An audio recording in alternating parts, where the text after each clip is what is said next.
Bersama Cikgu Senyorita, belajar berkongsi, edufluencer penuh inspirasi dan empati.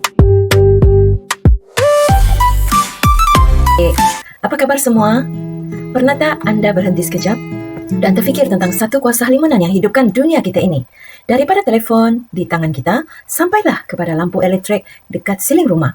Semuanya guna kuasa yang sama, iaitu kuasa elektrik. Nah, dalam perkongsian kali ini kita akan cuba fahamkan apakah sebenarnya kuasa hebat ini. Okey, jom kita mulakan. Kita akan bongkar dulu misteri yang paling besar. Apakah sebenarnya kuasa hebat yang kita tidak nampak dengan mata, tapi ada di mana-mana sekeliling kita ini? Ini soalan paling asas kan kita guna setiap hari, setiap masa. Tapi adakah kita betul-betul faham apakah itu kuasa elektrik? Jawapannya, kalau dari sudut sains sebenarnya agak mudah. Elektrik ini wujud bila zarah-zarah super kecil yang kita panggil elektron bergerak dari satu tempat ke tempat lain. Pergerakan inilah yang kita kenal sebagai apa dia? Ya, betul, sebagai arus elektrik. Simple kan? Elektrik ini pula kita boleh bahagikan kepada dua bentuk utama. Satu, versi liar yang kita boleh jumpa dalam alam semula jadi, dan satu lagi versi yang telah kita jinakkan untuk kegunaan harian kita. Kalau nak tahu betapa dahsyatnya kuasa elektrik semula jadi ini, cuba bayangkan satu panahan kilat itu tenaganya sangat-sangat besar, sampaikan suhu ia boleh menjadi lebih panas daripada permukaan matahari. Ini menunjukkan betapa hebatnya kuasa yang kita dah berjaya kawal untuk cas telefon kita setiap malam. Baiklah, kita beralih pula kepada elektrik buatan manusia atau elektrik yang kita jinakkan. Elektrik jenis ini datang dalam dua jenis arus yang berbeza. Penting untuk kita faham beza antara dua ini kerana ia menentukan bagaimana peranti kita berfungsi. Pertama, kita ada arus terus atau DC. Bayangkan elektron ini mengalir lurus ke dalam satu arah, seperti air dalam pipe. Manakala arus ulang-alik atau AC pula, elektronnya bergerak ke hadapan dan ke belakang berulang-alik dengan sangat laju. Sebenarnya, kita memang sudah biasa dengan kuasa DC ini, iaitu arus selari. Sumbernya datang dari bateri dalam remote television, panel solar atau bumbung, ataupun sel fuel yang digunakan dalam sesetengah kenderaan. AC pula, ataupun arus yang pelbagai alir atau arus ulang-alik ini, sebenarnya adalah jenis elektrik yang dihantar ke rumah-rumah kita.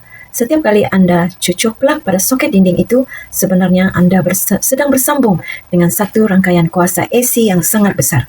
Jadi, bagaimana agaknya arus AC ini bergerak dari tempat ia dihasilkan sampailah ke suis lampu bilik kita? Jom kita ikut perjalanan dia yang cukup menarik ini.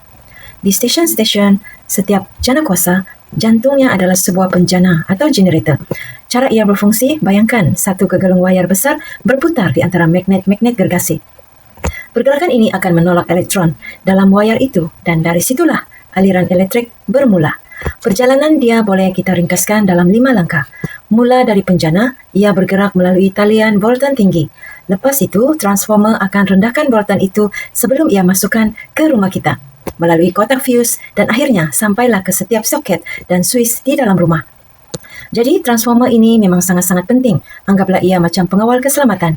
Tugasnya adalah untuk memastikan voltan elektrik yang super tinggi dari talian kuasa itu diturunkan ke tahap yang selamat untuk kita gunakan. Kalau tidak ada transformer ini, habislah semua barang elektrik kita akan menjadi rosak. Sama seperti trafik di jalan raya, elektrik pun ada peraturannya sendiri. Ia tak boleh lalu ikut semua bahan sesuka hati. Ada bahan yang jauh lebur, yang menjadi lebur raya untuknya, dan ada juga yang menjadi jalan mati. Bahan yang bagi elektrik lalu dengan senang kita panggil sebagai konduktor. Contohnya, macam besi atau apa-apa jenis logam. Manakala bahan yang sekat aliran elektrik pula, kita panggil sebagai penebat. Contohnya, getah dan plastik. Ini membawa kita kepada satu persoalan yang menarik. Pernah tak terfikir kenapa wayar tembaga yang merupakan konduktor yang sangat baik selalunya dibalut dengan lapisan plastik atau getah? Baiklah, selain arus elektrik yang lalu dalam wayar, ada satu lagi jenis elektrik yang saya pasti semua orang pernah rasa. Kejutan kecil yang tiba-tiba itulah elektrik statik. Pernah tak rasa macam mana kena renjatan elektrik? Apabila memegang tombol pintu, itulah dia, hasil pergerakan elektron secara tiba-tiba. Jom kita undur masa sekejap. Kita tengok macam mana manusia mula-mula faham tentang kuasa elektrik ini. Percayalah, ia bukan penemuan baru.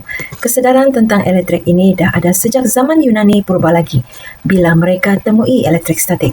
Beratus-ratus tahun kemudian, barulah Benjamin Franklin membuat eksperimen layang-layang dia yang popular itu. Dan yang lagi best, ada bukti yang mungkin menunjukkan orang zaman Rom purba dan ada bateri versi mereka sendiri.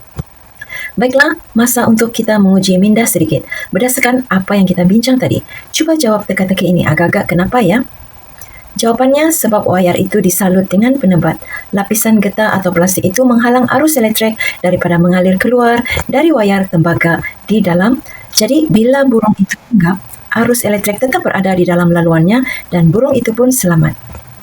Adakah anda bersedia untuk teka-teki yang kedua? Yang ini ada kaitan dengan kuasa elektrik alam semula jadi yang kita sentuh tadi. Tentulah jawapannya kilat. Satu kuasa elektrik yang sangat-sangat hebat, tapi tak dapat kita sambungkan terus ke televisyen di rumah kita. Kita sudah lihat macam mana elektrik berfungsi dari sekecil-kecil pergerakan elektron sampailah perjalanannya yang jauh ke rumah kita. Kuasa ini betul-betul telah mengubah tamadun manusia. Sebagai penutup, soalan untuk kita sama-sama fikirkan, selepas elektrik mengubah dunia, apakah pula sumber tenaga yang akan membentuk masa depan kita nanti?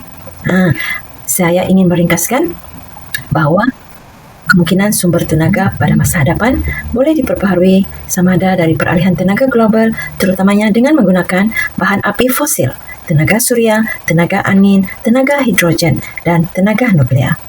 Sekian perkongsian cikgu pada hari ini. Jumpa lagi. Bye-bye. Bersama Cikgu Senyorita, belajar berkongsi, Edufluencer penuh inspirasi.